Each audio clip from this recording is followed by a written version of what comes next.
Hello everyone, welcome to beyond classes. ये 8th video है top 100 questions in accountancy की series में, और इसमें हम नेक्स्ट 10 क्वेश्चंस डिस्कस करेंगे। वीडियो को स्टार्ट करने से पहले एक रिक्वेस्ट है कि प्लीज इस वीडियो को लाइक कीजिए और शेयर कीजिए और चैनल को भी सब्सक्राइब कीजिए। और अगर आप ऐसा ही कंटेंट और देखना चाहते हैं तो बेल आइकन को भी जरूर प्रेस कीजिए, ताकि जब भी हम नई वीडियो अपलोड करें तो आपको नोटिफिकेशन मिल जाए। चलिए हम वीडियो स्टार्ट करते हैं। तो आज का हमारा पहला क्वेश्चन है, विच of the following statements about cash book is true. पहले हम देखते हैं कैश बुक क्या होता है। हमें पता है कि जो normal accounting book keeping procedure है उसमें हम क्या करते हैं कि हम पहली एंट्री हम करते हैं जर्नल में, उसके बाद उस एंट्री को पोस्ट करते हैं हम लेजर में। तो ये एक एंट्री को हम दो बार ट्रीट करते हैं, लेकिन जो ही बिजनेस बड़े होने लगे तो ये प्रोसीजर जो है ये इनकन्वीनियंट होने लगा कि एक एंट्री को हम बार बार ट्रीट कर रहे हैं। तो इसके लिए हमें क्या करना पड़ा कि हमें जो कुछ मेजॉरिटी ऑफ एंट्रीज होती है उनको जर्नल और लेजर में एंटर ना करके हम अलग से एक बुक बनाएं जिसमें हम वो एंट्रीज एंटर करें। तो जो हम अलग से बुक्स बनाते हैं उनको बोलते हैं हम सब्सिडियरी बुक्स, क्योंकि मेन बुक अभी भी जर्नल और लेजर ही है। वो सब्सिडियरी बुक जर्नल का काम भी करती है, वो सब्सिडियरी बुक लेजर का काम भी करती है। ठीक है, उसमें से एक है कैश बुक। आपको पता है कि कैश जो होती है वो मेजॉरिटी ऑफ ट्रांजैक्शन जो बिजनेस में होती है वो कैश से रिलेटेड ही होती हैं। तो उसको बार बार जर्नल में भी एंटर करना, उसके बाद पोस्ट करना उसको लेजर में, उसके बाद कहीं जाके फाइनेंशियल स्टेटमेंट्स में उनको एंटर करना, ये बहुत लंबा प्रोसीजर होता है, इसमें बहुत लेबर लगता है और टाइम कंज्यूमिंग प्रोसेस भी है। तो इसलिए हमने अलग से एक कैश बुक बना दी। और भी सब्सिडियरी बुक्स हैं कैश बुक के अलावा, जैसे परचेज बुक है, सेल्स बुक है, जैसे purchase return book, sales return book etcetera. लेकिन अभी हम कैश बुक के बारे में पढ़ रहे हैं तो उसी के बारे में डिस्कस करते हैं।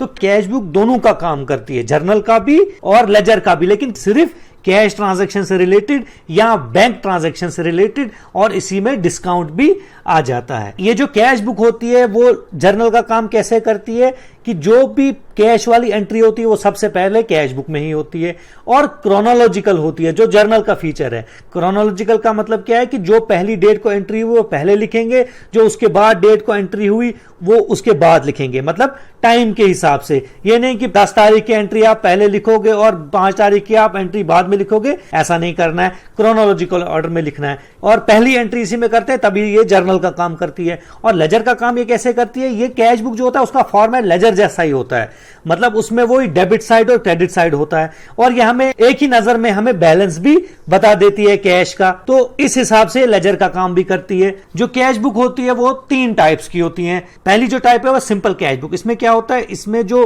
अमाउंट का कॉलम है वो डेबिट साइड और क्रेडिट साइड एक ही होता है। जैसे देखो ये अमाउंट का कॉलम है और क्रेडिट साइड भी ये एक अमाउंट का कॉलम है। और कैश बुक के केस में हम डेबिट साइड को रिसीट साइड भी कह सकते हैं, क्योंकि कैश जब आता है हमारे पास, बिजनेस में कैश इंक्रीज हो जाता है तब हम उसको डेबिट करते हैं, तो उसी को रिसीव भी बोलेंगे ना, कैश हमने रिसीव किया। और जब हम कैश पेमेंट करते हैं, क्रेडिट हो जाता है ना, तो उसको हम पेमेंट भी बोल सकते हैं, लेकिन ये सिर्फ कैश बुक के केस में होता है। तो ये जो कैश बुक है आपके पास ये है सिंगल कॉलम या सिंपल कैश बुक। ठीक है, क्यों? क्योंकि इसमें एक ही अमाउंट का कॉलम है। जब भी हम कैश रिसीव करेंगे वो डेबिट करेंगे इस कॉलम में, और जब भी हम कैश पे करेंगे तो वो इस कॉलम में क्रेडिट करेंगे। दूसरी टाइप ऑफ कैश बुक है वो है डबल कॉलम कैश बुक। इसमें अमाउंट के कॉलम्स दोनों साइड, डेबिट साइड और क्रेडिट साइड, दो होते हैं। देखो यहाँ पे कैश है, एक अमाउंट का कॉलम जिसमें हम अमाउंट लिखते हैं, और दूसरा है बैंक। यहाँ पे क्या आएगा, यहाँ पे 2 टाइप की ट्रांजैक्शन आएगी। जब भी हमने बिजनेस में कैश रिसीव किया तो वो भी इस साइड आएगा, डेबिट साइड। और अगर हमारा कैश किसी कस्टमर ने फॉर एग्जांपल हमारे बैंक अकाउंट में हमें जो पैसा उसने देना था वो डाल दिया, तो वो यहाँ पे डेबिट हो जाएगा बैंक कॉलम में। ठीक है, वैसे ही क्रेडिट साइड भी है। क्रेडिट साइड में भी 2 कॉलम है, एक है कैश, एक है बैंक। अगर जब हमने कैश पे किया तो वो इस साइड क्रेडिट हो जाएगा, और अगर हमने कैश बैंक के थ्रू पे किया, चेक के थ्रू पे किया, ट्रांसफर कर दिया, तो वो बैंक कॉलम में क्रेडिट हो जाएगा। और 2 टाइप्स की डबल कॉलम कैश बुक होती है। ये है ना एक type of double column cash book, इसमें कैश और बैंक वाले कॉलम है दोनों साइड, मतलब 2 कॉलम्स। दूसरी होती है जिसमें कैश और डिस्काउंट हो सकता है दोनों साइड। जो डेबिट साइड होगा उसमें जो डिस्काउंट वाला कॉलम होगा वो होगा डिस्काउंट अलाउड, क्योंकि डिस्काउंट हमारे लिए खर्चा होता है। और जब हम डिस्काउंट रिसीव करेंगे वो क्रेडिट साइड होगा, क्योंकि डिस्काउंट हमें जो मिलता है वो इनकम होती है। समझ आ रही है? और तीसरी टाइप है डबल कॉलम कैश बुक की, वो है बैंक और डिस्काउंट वाली। कोई कोई बिजनेस ऐसे होते हैं जहां पे, जैसे आजकल जो बिजनेसेस है वहां पे मेजॉरिटी ऑफ ट्रांजैक्शन बैंक के थ्रू होती हैं, कैश की बहुत मिनिमल ट्रांजैक्शंस होती हैं। वहां पे आप समझ लो दो ही कॉलम्स होते हैं दोनों साइड, बैंक और डिस्काउंट, और बैंक और discount. Debit side discount allowed वाला कॉलम होगा और बैंक कॉलम होगा, और क्रेडिट साइड डिस्काउंट रिसीव्ड वाला कॉलम होगा और बैंक कॉलम होगा। और तीसरी टाइप आई हमारी कैश बुक की, वो है ट्रिपल कॉलम कैश बुक। इस कैश बुक में क्या है, इस कैश बुक में दोनों साइड, डेबिट साइड और क्रेडिट साइड, तीन तीन अमाउंट के कॉलम हैं। जैसे डिस्काउंट अलाउड जैसे यहां पे आपको दिख रहा है, और कैश वाला और बैंक वाला। और जो क्रेडिट साइड है यहां पे भी है डिस्काउंट रिसीव्ड, कैश और बैंक।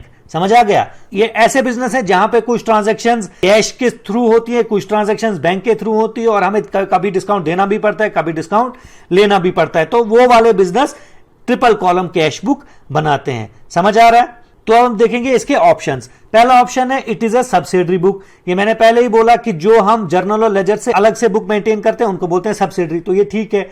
इसके बाद है it performs the role of both journal और लेजर। बिल्कुल, ये मैंने पहले ही समझाया कि कैश बुक जो है वो जर्नल का काम भी करती है और लेजर का काम भी करती है। जब कैश बुक पढ़ेंगे अब हम डिटेल में वहां पे मैं ये सारा क्लियर कर दूंगा। Transactions are recorded in chronological order, ये भी मैंने पहले ही समझाया। इसका मतलब इसका आंसर है D, all of the above. दूसरा क्वेश्चन है हमारा, the system under which subsidiary books are maintained is called. वो सिस्टम जिसमें सब्सिडरी बुक हम बनाते हैं, जैसे हमने पीछे पढ़ा कि सब्सिडरी बुक क्या होती है, ठीक है। पहले क्या करते थे हम, पहले सब्सिडरी बुक्स नहीं बनाते थे, सीधा जर्नल, उसके बाद लेजर, उसके बाद जाके कहीं ट्रायल बैलेंस बनता था और फाइनल अकाउंट्स। लेकिन आगे आगे जितना ज्यादा बिजनेस बड़े होने लगे तो ये इनकन्वीनियंट मेथड बनने लगा, तो ये इम्प्रैक्टिकल होने लगा, ठीक है। उसके बाद हमने ऐसा सिस्टम लाया जिसमें हम सब्सिडरी बुक्स बनाते हैं, जिसमें हम जो मेजॉरिटी ऑफ ट्रांजैक्शंस हैं वो अलग से हम एक बुक में लिखते हैं। तो ऐसे सिस्टम को हम क्या कहते हैं? ऑप्शन ए है subsidiary system of book keeping, दूसरा है practical system of book keeping, तीसरा है original system of book keeping, और चौथा है impractical system of book keeping. इसका आंसर है practical system of book keeping, ठीक है। अब जाते हैं हम तीसरे क्वेश्चन पे। Which of the following columns do we find in double column cash book? ये मैंने पहले ही समझाया कि डबल कॉलम कैश बुक जो होती है उसमें अमाउंट के दो कॉलम होते हैं, ठीक है। डेबिट साइड भी दो कॉलम होंगे और क्रेडिट साइड भी दो कॉलम होंगे। जैसे यहां पे है, यहां पे डेबिट साइड जो है वो कैश और बैंक वाला कॉलम है, और क्रेडिट साइड जो है वो भी कैश और बैंक वाला कॉलम है। कभी डबल कॉलम कैश बुक में कैश और डिस्काउंट वाला कॉलम होता है दोनों साइड, कभी बैंक और डिस्काउंट वाला कॉलम होता है दोनों साइड। तो हम क्वेश्चन पे जाते हैं वापस, यहां पे देखते हैं हम। इसका ऑप्शन है पहले कैश और डिस्काउंट कॉलम होगा, या बैंक और डिस्काउंट कॉलम होगा, या कैश और बैंक कॉलम होगा, या ऑल ऑफ द अबोव। इसका आंसर भी ऑल ऑफ द अबोव है, क्योंकि डबल कॉलम कैश बुक में कभी कैश और डिस्काउंट वाला कॉलम होंगे आपके पास, कभी बैंक और डिस्काउंट वाले कॉलम होंगे आपके पास, और कभी कभी कैश और बैंक वाले कॉलम्स होंगे आपके पास। वो डिपेंड करता है कौन सा बिजनेस किस में ज्यादा डीलिंग करता है। अगर हमारा बिजनेस है वो कैश इंटेंसिव है, वहां पे कैश वाली transaction, majority of transaction cash में होती है, तो हम बनाएंगे कैश और डिस्काउंट वाली डबल कॉलम कैश बुक। अगर हमारा ट्रांजैक्शन जो होती है वो बैंक के थ्रू, चेक के थ्रू, ड्राफ्ट के थ्रू होती रहती है, तो वहां पे तो कैश का लेन देन होगा ही नहीं, तो हम बनाएंगे बैंक और डिस्काउंट वाला कॉलम, ठीक है। अगर ऐसा बिजनेस है जहां पे कैश और बैंक वाली ट्रांजैक्शन ज्यादा होती है और डिस्काउंट अलाउड और डिस्काउंट रिसीव हम करते ही नहीं है, तो वहां पे कैश और बैंक वाला बनाएंगे, ठीक है। उसके बाद है चौथा question, which of the following balances does cash column in a cash book has? Cash book के कैश कॉलम में कौन सा बैलेंस होना चाहिए? ऑप्शन है ऑलवेज क्रेडिट बैलेंस, बी है ऑलवेज डेबिट बैलेंस, सी है डेबिट और credit balance, none of the above. जो भी बिजनेस होता है उसमें कैश होना जरूरी होता है, मतलब कैश का पॉजिटिव बैलेंस आपके पास होना जरूरी है, ठीक है। अगर आपके बिजनेस में कैश नहीं है तो आप कैसे बिजनेस करेंगे? उसको हम लिक्विडिटी बोलते हैं। जब लिक्विडिटी नहीं होगी आप बिजनेस में तो आप डे टू डे एक्सपेंसेस कैसे करोगे, ठीक है। तो कैश होना आपके बिजनेस में जरूरी है। इसका मतलब जब हम कैश रिसीव करते हैं तो हम क्या करते हैं, हम उसको डेबिट करते हैं कैश बुक में। इसका मतलब कैश बुक के कैश कॉलम में हमेशा डेबिट बैलेंस होना चाहिए। तो इसका आंसर क्या है?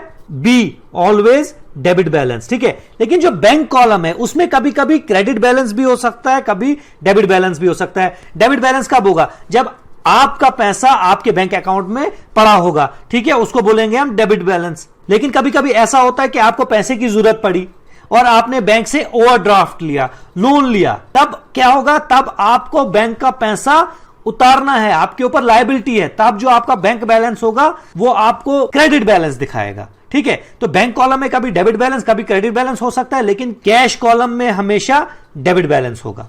Okay, next question, an entry return on both side of cash book is called. देखो कभी कभी क्या होता है, जैसे ये डबल कॉलम कैश बुक या ट्रिपल कॉलम कैश बुक में हो सकता है कि आपने जो आपके बिजनेस में कैश पड़ा हुआ था वो बैंक में डिपॉजिट किया, या आपके बैंक में जो कैश था वो आपने बिजनेस में विड्रॉ करके लाया। तो यहां पे क्या होगा, यहां पे ये जो एक एंट्री है ना, ये कैश बुक में ही एंट्री होगी। जैसे हर एंट्री के दो एस्पेक्ट्स होते हैं, ये तो हमें पता है। जैसे अगर आपने कैश से मशीनरी परचेज की तो एक एंट्री होगी कैश अकाउंट में या कैश बुक में, दूसरी एंट्री होगी मशीन अकाउंट में। लेकिन कुछ एंट्रीज होती हैं जो सिर्फ कैश बुक में ही होंगी। जैसे मैंने पहले आपको एग्जांपल दी, अगर हमने बैंक से कैश विड्रॉ करके बिजनेस में लाया या बिजनेस से कैश उठा के हमने बैंक में डाला, वहां पे क्या होगा, अगर पहला केस देखेंगे हम कि हमने बिजनेस से उठा के कैश बैंक में डाल दिया, तो वहां पे जो कैश कॉलम है कैश बुक का वो क्रेडिट हो जाएगा ना, क्योंकि आपके बिजनेस से कैश कम हो रहा है। लेकिन जो बैंक का कॉलम है वो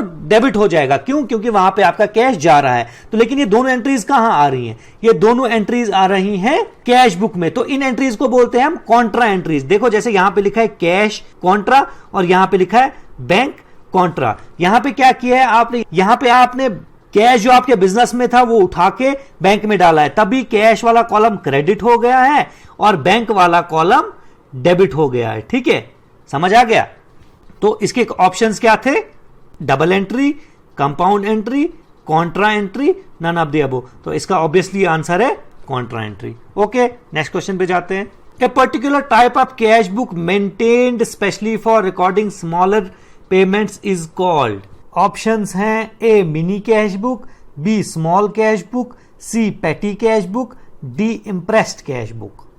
देखो बिजनेस में बहुत सी कैश की ट्रांजैक्शंस नॉर्मली होती रहती हैं। कुछ कैश की ट्रांजैक्शन बहुत ही छोटी होती हैं और कुछ कैश की ट्रांजैक्शन बहुत ही बड़ी होती हैं। फॉर एग्जांपल आपने मशीनरी खरीदी, मशीनरी लाखों करोड़ों में आती है ना, उसमें जो कैश इन्वॉल्व होगा वो बड़ा अमाउंट होगा ऑब्वियसली। लेकिन अगर आपने कोई ऑर्डर आपने पोस्ट किया, इनवॉइस पोस्ट की, उसमें क्या खर्चा आएगा, कुछ रुपयों का खर्चा आएगा ना।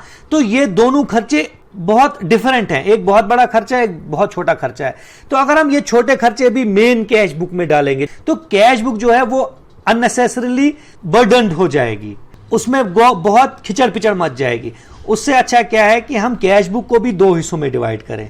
ठीक है, एक कैश बुक जो बड़े खर्चों के लिए होगी और एक कैश बुक जो बहुत छोटे छोटे खर्चों के लिए होगी। जो बड़ी कैश बुक है, जो मेन कैश बुक है, उसको सीनियर कैशर हैंडल करेगा और जो छोटी कैश बुक है उसको जूनियर कैशर हैंडल करेगा। उस जो छोटी कैश बुक है उसमें छोटे छोटे खर्चे आते हैं, जैसे पोस्टेज का खर्चा, स्टेशनरी का खर्चा। ओके, तो उसको बोलते हैं हम पेटी कैश बुक। तो इसका आंसर सीधा आया पेटी कैश बुक। ये है पेटी कैश बुक। इसमें देखो कौन से खर्चे आए, इसमें आया पोस्टेज एंड स्टैंप का खर्चा बहुत कम, 50 रुपए। लेकिन अगर मेन कैश बुक में हम देखें, हमने मशीनरी खरीदी होगी वो 5 लाख की भी हो सकती है। तो एक ही कैश बुक में अगर आप 5 लाख की ट्रीटमेंट भी करोगे और 50 रुपए की ट्रीटमेंट भी करोगे तो वो ठीक नहीं लगता है ना। उसके बाद जैसे दूसरा खर्चा है इसमें कार्टेज। कार्टेज क्या क्या है, 350। अब खुद सोचो ये कितना छोटा खर्चा है। स्टेशनरी, लेकिन ये कहीं ना कहीं तो दिखाने हैं ना, तो इसके लिए हम अलग से कैश बुक बनाते हैं जिसको बोलते हैं पेटी कैश बुक। ठीक है, तो ये कैश बुक और पेटी कैश बुक में थोड़ा डिफरेंस है, क्योंकि यहां पे जो पेटी कैश बुक के केस में जो कैश रिसीव होता है वो एक ही तरीके से होता है। वो जो मेन कैशर है, सीनियर कैशर है, वो जूनियर कैशर को थोड़ा सा कैश देता है, बोलता है तू छोटे छोटे खर्चे इस कैश से कर ले। तभी इसमें कैश रिसीव का एक ही कॉलम बना है, वो ये है। इसमें यहां पे सिर्फ 2 टाइम कैश रिसीव हुआ है, 150 रुपीज जो पिछला बैलेंस था और 1350 रुपीज जो नया उसको कैश मिला है, और जो बाकी सारी है वो पेमेंट्स है। तो यहां पे जो इंपॉर्टेंट चीज है वो पेमेंट्स वाली है। ठीक है, ये वाली साइड सारी जो है ये पेमेंट वाली साइड है। तो यहां पे इंपॉर्टेंट पेमेंट है, रिसीव वाला ज्यादा इंपॉर्टेंट नहीं ना, तो उसको हमने अलग से कर दिया। इसमें थोड़ा फॉर्मेटिंग में डिफरेंस है। लेकिन अगर मेन कैश बुक है वहां पे पेमेंट भी उतना ही इंपॉर्टेंट है और रिसीट भी उतना ही इंपॉर्टेंट है। Next question, A system of petty cash book in which the amount estimated to meet the petty expenses for certain period is fixed is called. Options हैं, A ordinary petty cash book, B floating petty cash book, C impressed petty cash book, D none of the above. क्या होता है कि देखो जो junior कैशर होता है उसने छोटे छोटे खर्चे करने हैं और उसने वो सारे छोटे छोटे खर्चे कहां पे करने हैं, पेटी कैश में एंटर करने हैं ना। तो अब उसने मेन कैशियर से पैसा लेना है, तभी तो वो छोटे छोटे खर्चे कर पाएगा, है ना। तो अब वो कितना पैसा लेगा वो उसके एस्टिमेट पे डिपेंड करता है। तो वो जितना एस्टिमेट देगा मेन कैशियर को, अगर वो उतना ही उसको पैसा देगा, वो डिफरेंट हो सकता है। जैसे जो जूनियर कैशियर है उसने इस महीने एस्टिमेट लगाया खर्चे का, वो लगाया 1500, अगले महीने जो लगाया वो लगाया 1600। तो उसी हिसाब से अगर उसको मेन कैशियर पैसा देगा उसको बोलेंगे हम ऑर्डिनरी पेटी कैश। लेकिन एक पेटी कैश मेंटेन करने का एक सिस्टम होता है जिसमें फिक्स्ड अमाउंट दिया जाता है जूनियर कैशियर को, ठीक है। और अगर पिछले महीने का कुछ बैलेंस बचा उस पेटी कैशियर के पास, तो उसको उतना ही पैसा दिया जाएगा जो वो उस बैलेंस जो फिक्स है उतना बन जाए। फॉर एग्जांपल हमारा फिक्स जो अमाउंट है वो है 1500, ठीक है। इस महीने मुझे दिया मेन कैशियर ने 1500, अगर मैं पेटी कैशियर हूं, और मैंने अगर फॉर एग्जांपल पेमेंट कर दी 1200 किया, मेरे पास कितना बचा 300। अब अगले महीने के लिए जो मेरा मेन कैशियर है वो मुझे कितना पैसा देगा, क्योंकि जो हमारा 1500 का अमाउंट है वो फिक्स्ड है, तो मुझे सिर्फ 1200 रुपए देगा। 300 मेरे पास पहला पड़ा हुआ था ना, समझ आया। यहां पे जो फिक्स अमाउंट है वो ही मुझे मिलता रहेगा। इसको क्या बोलते हैं, इसको बोलते हैं इंप्रेस्ड पेटी कैश बुक, ठीक है। इसका आंसर इंप्रेस्ड पेटी कैश बुक है, ठीक है। Impress system of petty cash book भी जिसको हम बोल सकते हैं। Next question, which of the following account shows the result of buying and selling of goods. कौन सा अकाउंट है जो हमें रिजल्ट दिखाता है, मतलब रिजल्ट क्या होता है बिजनेस के केस में, प्रॉफिट। कौन सा, जो हमने buying and selling of goods से किया, बाकी कोई खर्चा कोई इनकम इंक्लूड नहीं करनी, सिर्फ हमने कितनी चीजें खरीदी और कितने की वो बेची, वो जब हम कंसीडर करेंगे वो कौन सा अकाउंट है जो ये चीज कंसीडर करता है। क्या प्रॉफिट एंड लॉस अकाउंट, क्या सेल्स अकाउंट, क्या परचेज अकाउंट, क्या या तो ट्रेडिंग अकाउंट। इसका आंसर है ट्रेडिंग अकाउंट। क्यों, ट्रेडिंग अकाउंट में हम सिर्फ चीजें मैन्युफैक्चर करने का और चीजें खरीदने का एक्सपेंस और सेल कितनी हुई वो रेवेन्यू इंक्लूड करते हैं, बाकी कोई भी चीज उसमें इंक्लूड नहीं करते हैं। बाकी बहुत खर्चे हो सकते हैं, जैसे हमारे एडवर्टीजमेंट का खर्चा है, जैसे हमारे रेंट का खर्चा है, वो इसमें इंक्लूड नहीं करने। सिर्फ वो खर्चे जो हमें चीज को बनाने में या खरीदने में हुए, और वो इनकम जो हमें चीज को बेचने के टाइम हुई है, जिसको हम सेल्स बोलते हैं, सिर्फ वो इंक्लूड होती है, उसको बोलते हैं हम ट्रेडिंग अकाउंट, ठीक है। ये है आपका ट्रेडिंग अकाउंट। ट्रेडिंग अकाउंट हमें देता है ग्रॉस प्रॉफिट। देखो इसमें सिर्फ क्या हुआ, ओपनिंग स्टॉक, ये हमने जो पिछले साल चीजें खरीदी थी उसका स्टॉक यहां बनाई थी उसका स्टॉक पड़ा हुआ, परचेज जो हमने साल में खरीदी, रिटर्न आउटवार्ड मतलब परचेजेस में अगर कुछ चीज गड़बड़ होती है वो वापस देते हैं तो उसको बोलते हैं रिटर्न आउटवार्ड। उसके बाद वेजेस, कैरेज इनवार्ड, फ्रेट, ये सारे जो खर्चे हैं ये चीज को बनाने में या चीज को बिजनेस तक लाने में खर्चे लगते हैं, ठीक है। इनको बोलते हैं डायरेक्ट एक्सपेंसेस। और इस साइड हम क्या करते हैं, क्रेडिट साइड सिर्फ सेल्स। रिटर्न इनवार्ड का मतलब है जो हमने सेल्स की उसमें से अगर कोई चीज कस्टमर को पसंद नहीं आई किसी भी वजह से वो वापस दे देगा तो उसको बोलेंगे रिटर्न इनवार्ड। और इसमें डालते हैं हम क्लोजिंग स्टॉक भी, क्योंकि हम ये बेच नहीं ना पाते हैं तो इसको हम माइनस कर देते हैं ओपनिंग स्टॉक प्लस परचेजेस में से, ठीक है। ये सारा क्लियर होगा जब हम ट्रेडिंग अकाउंट का अलग से टॉपिक पढ़ेंगे। तो आप समझ लो कि इसका जो आंसर है वो ट्रेडिंग अकाउंट है। मतलब ये जो ट्रेडिंग अकाउंट है ये हमें दिखाता है buying and selling of goods का रिजल्ट। इससे निकलता है ग्रॉस प्रॉफिट या ग्रॉस लॉस। समझ आ रहा है। नेक्स्ट क्वेश्चन पे चलते हैं हम। Which of the following type of expenses are debited to trading account. Trading account में कौन से एक्सपेंसेस डेबिट होते हैं। ऑप्शन ए है all type of expenses, B है ओनली डायरेक्ट एक्सपेंसेस, सी है ओनली इनडायरेक्ट एक्सपेंसेस और डी है ओनली ऑपरेटिंग एक्सपेंसेस। जो ट्रेडिंग अकाउंट है जो हमने पीछे क्वेश्चन में पढ़ा उसमें हम सिर्फ वो एक्सपेंसेस इंक्लूड करते हैं जो चीज को बनाने में या चीज को खरीदने में मस्ट हैं, उसके अलावा कोई भी एक्सपेंस नहीं इंक्लूड होते हैं और उन एक्सपेंसेस को हम बोलते हैं डायरेक्ट एक्सपेंसेस, ठीक है। जो चीज को बनाने में या चीज को खरीदने के लिए मस्ट है, जैसे आपकी रॉ मटेरियल का खर्चा, उस बंदे की वेज जो मशीन को ऑपरेट कर रही है और आपकी चीज बना रही है उसका खर्चा, उसको बोलेंगे हम डायरेक्ट एक्सपेंसेस। तो ट्रेडिंग अकाउंट में सिर्फ वो एक्सपेंसेस डेबिट होते हैं जो डायरेक्ट एक्सपेंसेस होते हैं। इनडायरेक्ट एक्सपेंसेस जो होते हैं वो प्रॉफिट एंड लॉस अकाउंट में डेबिट हो जाते हैं। ओके, नेक्स्ट क्वेश्चन पे जाते हैं हम। Closing stock is recorded at. Closing stock को हम कहां कहां दिखाते हैं। ऑप्शन ए है बैलेंस शीट, बी है ट्रेडिंग अकाउंट, सी है profit and loss account, D है balance sheet and trading account. इसका आंसर सीधा सीधा है balance sheet and trading account. जो क्लोजिंग स्टॉक होता है वो हमारा एसेट होता है, ठीक है। तो एसेट को तो आपने बैलेंस शीट में दिखाना ही दिखाना है, लेकिन इसमें एक जरूरी चीज ये याद रखनी है कि अगर हमने क्लोजिंग स्टॉक को ट्रायल बैलेंस में दिखाया, तो ट्रायल बैलेंस में अगर दिखाया इसका मतलब हमने क्लोजिंग स्टॉक का अकाउंट बनाया हुआ है, तो तब हम उसको ट्रेडिंग अकाउंट में नहीं दिखाएंगे, क्योंकि हम एक चीज को दो बार ट्रीट नहीं कर सकते हैं, ठीक है।